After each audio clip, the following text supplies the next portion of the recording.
মাটির নিচে পিতলের কলসিতে ঠাসা বিপুল পরিমাণ গুপ্তধন। আশপাশের মানুষ জড়ো হয় কলস ভর্তি সোনামতি জহরত দেখতে। মাটি খোঁড়ার সময় মাত্র 4 ফুট নিচে পিতলের এই ভারী কলসি দেখে সবার চক্ষু চড়ক গাছ। এত গুপ্তধন ঠাসা কলস এর আগে কেউ দেখেননি। শুরুর দিকে সবাই ভয়ে ছিল, তবে লোভ না করে দ্রুত খবর দেওয়া হয় স্থানীয় পুলিশ ফাঁড়িতে। এলাকায় গুপ্তধন পাওয়ার খবর ছড়িয়ে পড়লে স্থানীয়রা এসে ভিড় করতে শুরু করে কলসটিকে এক পলক দেখার জন্য। এরপর পুলিশ এসে সকলের উপস্থিতিতে কলসটি ভাঙে।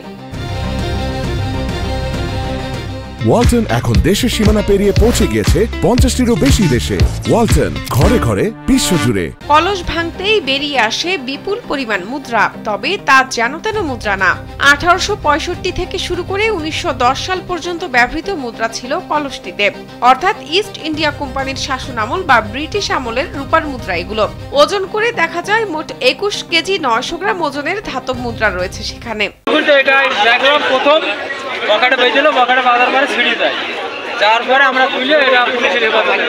চুয়াডাঙ্গার দামুড়হুদা উপজেলার সীমান্ত ঘেঁষা কার্পাসডাঙ্গার সাইকেল বাজারে ঘটে এ ঘটনা।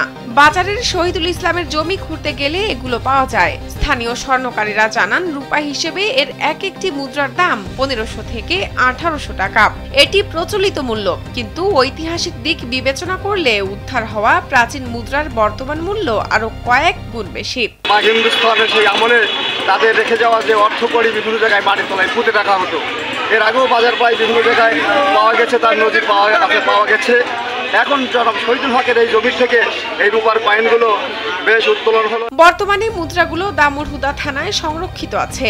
দামুড়হুদা মডেল থানার ভারপ্রাপ্ত কর্মকর্তা হুমায়ুন কবির জানান, মাটি খুঁড়তে গিয়ে গুপ্তধন পাওয়া গেছে জানতে পেরে স্থানীয় ফাঁড়ি থেকে পুলিশ পাঠানো হয়। পুলিশ সেগুলো জনসম্মুখে খুলে ওজন করে থানায় নিয়ে আসে।